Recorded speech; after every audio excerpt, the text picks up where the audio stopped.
বাবা আপনাদেরকে বলি, চায়ের দোকানেও বসে যারা নাটক সিনেমায় ওই গান আর বাদ্যের আওয়াজ শুনেন, আল্লাহর কসম ইমামে আজম আবু হানিফা বলছে গান শোনা প্রকাশ্য পাপ।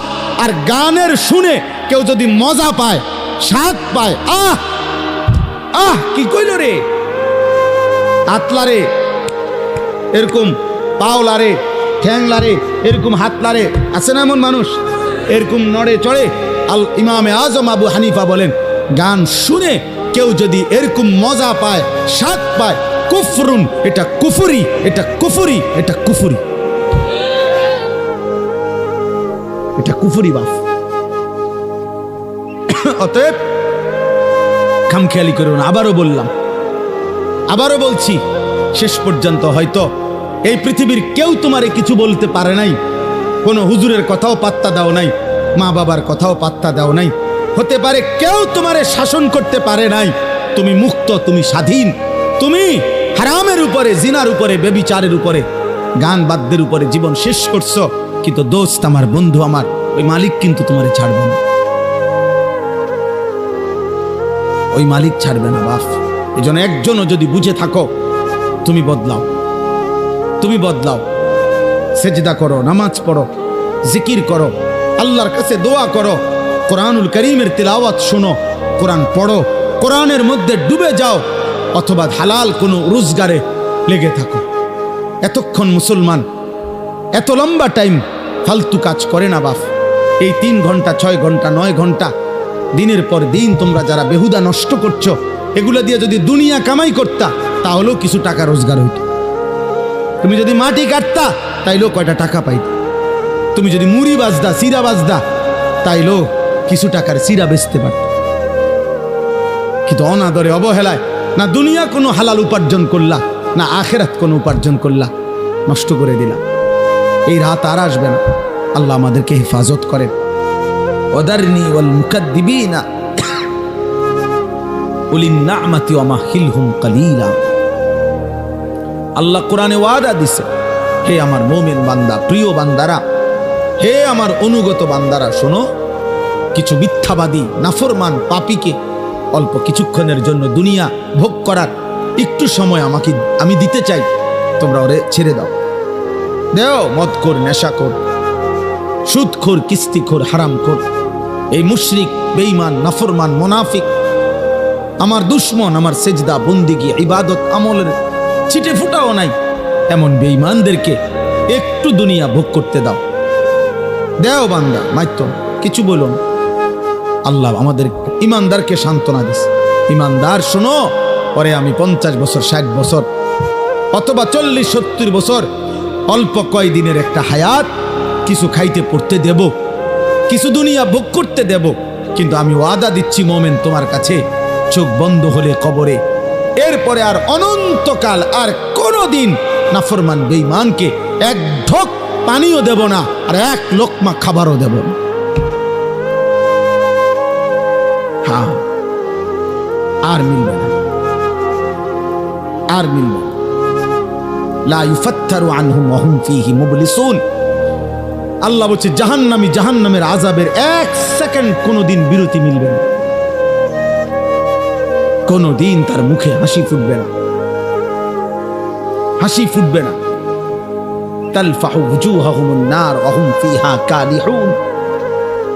আল্লাহ বলছে জাহান্নামীকে প্রত্যেক মিনিটে মিনিটে আল্লাহ মাফ করে দেন। প্রতি মিনিট মিনিট কড়াই আর তেলের মধ্যে যেভাবে কই মাছ, তেলাপিয়া মাছ এক এক পিঠ চাপ দিয়া দিয়া এরপরে ভাজি করে, আল্লাহ বলছে কোরআনে জাহান্নামীর গাল, চামড়া এইভাবে ফেরেশতারা আগুনের মধ্যে চাপ দিয়া দিয়া পোড়াইতে থাকে।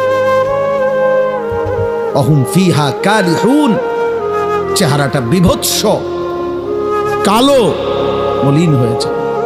আর আল্লাহ বলবেন আলাম তাকুন আয়াতি তুতলা আলাইকুম ফাকুনতুম বিহা তুকাজ্জিবুন।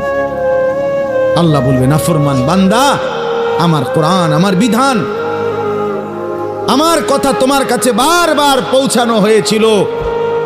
কত বক্তা কইল, একবার জোহরের পরে, একবার আসরের পরে, একবার মাগরিবের পরে, একবার আসার পরে একবার শেষবারে এভাবে বছরের পর বছর বলল।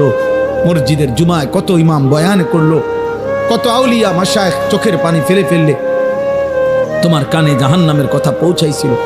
ফাকুনতুম বিহা তুকাদ্দিবুন, তুমি প্রতিবার আমি আল্লাহর কথাকে, আমার আজানের ধ্বনিকে, আখিরাতকে মিথ্যা মনে করেছি, মিথ্যা মনে করেছি। তুমি মনে করছো কেউ মাতে না দেখা আমি আল্লাহ কিছু বলবো না? না বান্দা, তোমার গুনাহ আর নাফরমানি হয়তো তোমার বাবা ছেড়ে দিছে, আমি ছাড়বো না। তোমার অসভ্যতার নষ্টামি, নোংরামি, চরিত্রহীনতা, লম্পট্য, বেহায়াপনা, নারী ছবি, অস্থি দৃশ্য, গান বাদ্য, গায়িকা নর্তকী, মোবাইলের অশ্লীল ছবি আর রাস্তার ভিন নারী, তোমার এই রং তামাশার এই ফুর্তির জিন্দিগি। আল্লাহ বলেন হতে পারে তোমার মা শেষ পর্যন্ত কিছু আর বলে নাই, বাবা বলে নাই, এই পৃথিবীর সবাই ছেড়ে দিছে, আল্লাহ বলছে কসম বান্দা আমি ছাড়ব না। সুম্মা লাতুসআলুন্না ইয়াউমাইদিন আনিন নাঈম, আমার দেওয়া 24 ঘন্টার প্রতি সেকেন্ডের নিয়ামত যা আমি দিয়েছি বান্দা, তার প্রত্যেকটা পাই পাই আমি জিজ্ঞেস করব, আমার একটা একটা নিয়ামতের হিসাব দিতে হবে, একটা একটা নিয়ামতের হিসাব দিতে হবে। আল্লাহ তাআলা বলছে, এই জন্য দোস্ত নিজের চালাক ভাইব না বাপ। কোনো মিথ্যাবাদী, কোনো পাপী, কোনো চরিত্রহীন, কোনো লম্পট, কোনো বেনামাজি, কোনো বেহায়া, কোনো হারাম উপার্জনকারী, সুদ ঘুষ কিস্তি অবৈধ রোজগারকারী, ওজনে কম দেন, ধোকা দেন, প্রতারণা করেন, কখনোই চালাক ভাববেন না। লোকে আপনাকে মানুষ বলে না, বরং আপনার পাপের নামে আপনাকে চিনে। হ্যাঁ, আপনি বুঝেন না আর কি। আপনি সুদ খান, মানুষ আর আপনার মানুষ বলে না, আর মানুষ সামনে পারুক অথবা পিছনে হইল আপনার সুদ করেই বলে, আপনার সুদ করে বলে। যেই নাফরমান নেশা করে তোমারে আর কেউ মানুষ বলে না, তোমাকে মানুষ নেশাখোর বলে, মদখোর বলে, গাঁজাখোর, ফুট্টাখোর, বাবাখোর, ইয়াবাখোর, হারামখোর, হারামখোর, হারামখোর। তোরে আর মানুষ বদনসিব আর কোনোদিন তোকে ভদ্র নামে ডাকে না, তোর কপালে আর ইজ্জতের কোনো শব্দ জোটে না, নিজের কপাল নিজে পুড়ে দিলা। হ্যাঁ, বেবিচারী বলে, জিনাকার বলে, নারীর পিছনে পিছনে ঘুরে, উলঙ্গ ছবি দেখে দেখে ঘুরে। পৃথিবী বুঝে না মনে করছো? সবাই বোঝে বাপ। তুমি যেমন ভাত খাও, আমরাও তো ভাতই খাই। হ্যাঁ, তামাশা ভাই বোন। গুনাহ, অসভ্যতা আর অশ্লীলতার পরেও যারা হাসে, মনে রাখবা তোমার ব্রেনের সমস্যা, তুমি প্রতিবন্ধী, তোমার মানসিক সমস্যা। তোমার বিবেক হয়তো মরে গেছে অনেক আগে, তুমি জানো না। তোমার দিল অন্ধকার হয়ে পাথর হয়ে গেছে, হয়তো তুমি জানো না। তোমার কলিজা উল্টে গেছে। আল্লাহর নবী সাল্লাল্লাহু আলাইহি ওয়াসাল্লাম বলেন, কিছু মানুষ গুনাহ করতে করতে তার অন্তর উল্টানো কলসির মতো হয়ে যায়। যে কলস উল্টাইয়া ফেলে এবং উল্টা পিঠে আলকাত্রা লাগায় ফেলছে, এবার আর ওই উল্টা পিঠে এক ফোঁটা পানিও আর জমে না। আল্লাহর নবী বলেন, এই নাফরমান পাপ করতে করতে তার অন্তর এভাবে উল্টানো কলসির মতো হয়ে যায়, যার কারণে একটা পর্যায়ে গুনাহ এত পরিমাণ জমে গেছে দিলে, নাফরমানি এত পরিমাণ জমছে, নামাজ না পড়তে পড়তে, হালাল না খাইতে খাইতে বছরের পর বছর চলে গেছে। একটা বছর পার হয়ে গেছে, 365 দিন কোনো দিন 5 ওয়াক্ত নামাজ পড়ে নাই, কোনো দিন ফজরের নামাজ পড়ে নাই। বছরের পর বছর প্রতিদিন ব্যবসা করতেছে, প্রত্যেক দিন ওজনে কম দেয়, প্রত্যেক দিন মিথ্যা বলে, প্রত্যেক দিন কাস্টমারকে ঠকায়, প্রতিনিয়ত সুদের লেনদেন করছে, স্ত্রী প্রতিদিন বেপর্দা, ঘরে প্রতিদিন টেলিভিশন চলছে। আল্লাহর নবী বলেন, একদিন দিল যদি উল্টে যায়, আল্লাহ যদি দিলটা উল্টায়া ফেলে উল্টা কলসির মতো, তো লা ইয়ারিফু মারুফান ওয়ালা ইউনকিরু মুনকারান, ওই নাফরমান আর কোনোদিন নেক কাজকে নেক হিসাবে চিনবে না, গুনার কাজকে গুনাই মনে করবে।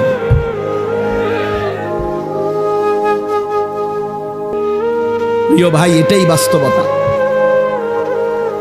অনেক ছেলে আছে তোমাদের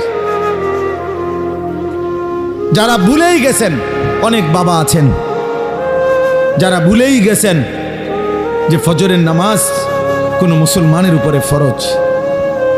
এত লম্বা সময় ফজরের নামাজ কোনোদিন পড়েন নাই, যার কারণে আল্লাহ বলছে নাফরমান বান্দা ঠিক আছে ঘুমিয়ে থাকো, তোমারে আর কোনোদিন উঠাবো না।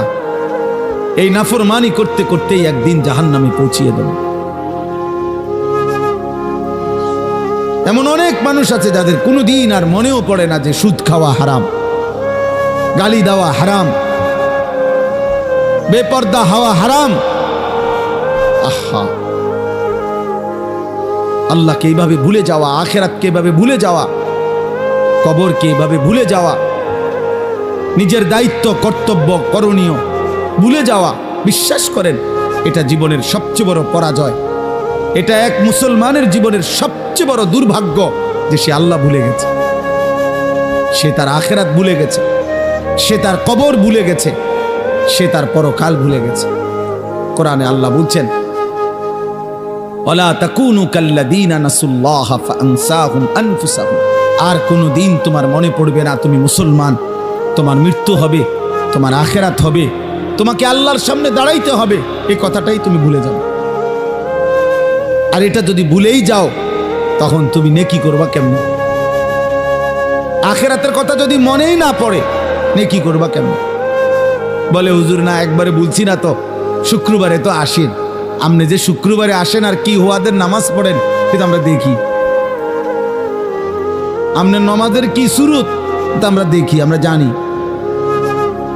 অতএব দয়া করে এটা বুঝতে শিখি। গল্প গুজব, গান বাদ্য, নাটক, সিনেমা, কৌতুক, হাসি ঠাট্টা, মজাক, অবসর, বিনোদন, শুধু শুধু আল্লাহ থেকে গাফেল করে এমন যাবতীয় কর্মকাণ্ড আল্লাহ নিষেধ করছে।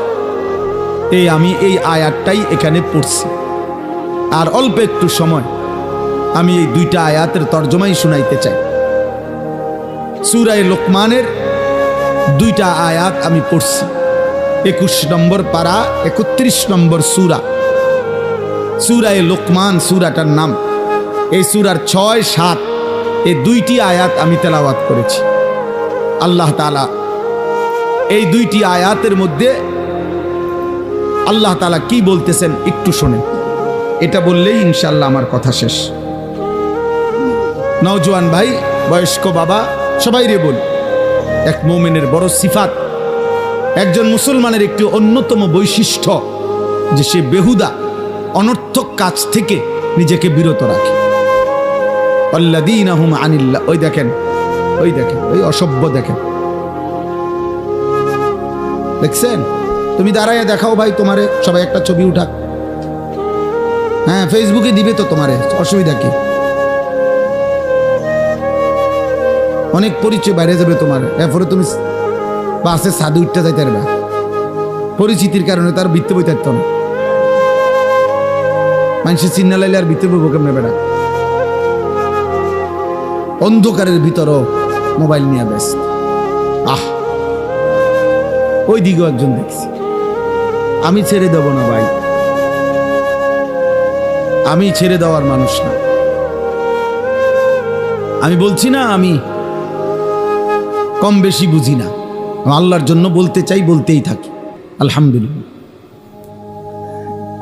তো বলতেছিলাম আমাদের প্রিয় নবী সাল্লাল্লাহু আলাইহি ওয়াসাল্লাম যখন মক্কার জমিনে ইসলামের দাওয়াত দিচ্ছিলেন, কালেমার দাওয়াত, তো মক্কার কুরাইশরা সর্বান্তকরণে হাজারো কৌশলে নবীজির কালেমার দাওয়াতের বিরোধিতা করতেছিল। শারীরিক নির্যাতন করত, গালিগালাজ করত, সাহাবায়ে কেরামের কাছে জুলুম অত্যাচার, ওনাদেরকে অনেক কষ্ট দিছে, নির্যাতন করছে। আবার নবীজি যাকে বুঝাইতো, নবী সাল্লাল্লাহু আলাইহি সাল্লাম সরে গেলে ওরা এসে আবার হেরে উল্টাটা বুঝাইতো। এরকম বহুভাবে তারা চিন্তা করত বিরোধিতা করত, কিন্তু তারা দেখতো যে শত বিরোধিতার পরেও প্রতিদিন 2-4 করে, 1-2 করে হলেও মুহাম্মদ সাল্লাল্লাহু আলাইহি সাল্লামের লোক, মুহাম্মদের লোক বাড়তেছে। কোনোভাবেই তারা থামাইতে পারছে না। তখন তারা খেয়াল করছে যে আসলে আমরা এতভাবে নেতৃস্থানীয় পর্যায়ের লোক, আবু জাহেল, আবু লাহাব, উতবা, শাইবা, আস ইবনে ওয়াইল, ওয়ালিদ ইবনে মুগীরা, উবাই ইবনে খালাফ, উমাইয়া ইবনে খালফ, বড় বড় লিডার, আমরা এতভাবে বলতেছি, কাম হইতেছে না। ঘটনাটা কি? তখন তারা লক্ষ্য করছে যে মুহাম্মদের একটা বড় জাদু আছে, নাউজুবিল্লাহ। সেটা হলো সে যার সামনেই যায় তার উপর যে কোরআন সে বলে যে নাজিল হয়, এই কোরআন পড়ে শোনায়। আর এই কোরআনুল করিমের তেলাওয়াত কিছুক্ষণ শুনলে মানুষগুলো চুপ হয়ে যায়, একদম মুগ্ধ হয়ে যায়, দিল ঠান্ডা হয়ে যায়, এবং অল্প সময়ের পরে ওই লোকটা কালেমা পড়ে মুসলমান হয়ে যায়। তাইলে এইটার আওয়াজ, এইটার টান, এইটার সুর মুহাম্মদ সাল্লাল্লাহু আলাইহি সাল্লামের জবানে, আল্লাহর কোরআন, তারা বুঝতে পারছে যে কোরআনের এই আওয়াজ, কোরআনের এই সুর, কোরআনের এই তেলাওয়াত মানুষের দিল বদলে ফেলে, দিল পাল্টায় ফেলে। তাকশাইরু মিনহু জুলুদুল্লাযীনা ইয়াখশাউনা রাব্বাহুম। আল্লাহ তাআলা বলেন, আমার যে বান্দার দিলে আমি আল্লাহর সামান্যতম ভয়ও আছে, আমার কোরআন শুনলে তার শরীরের ভেতর না, শুধু বাহিরের পশমগুলো পর্যন্ত দাঁড়িয়ে যায়। এটা কোরআনের বৈশিষ্ট্য। তোমরা তো বুঝো নাই বাপ। অনেক বাবা, অনেক ভাই, আহা, কারো 20 বছর, কারো 60 বছর, জীবনে কোনোদিন কোরআনুল করিম তেলাওয়াতও করতে পারেন না। আহারে দুর্ভাগ্য মানুষ। ওই মালিকের সামনে কেমনে দাঁড়াইবেন?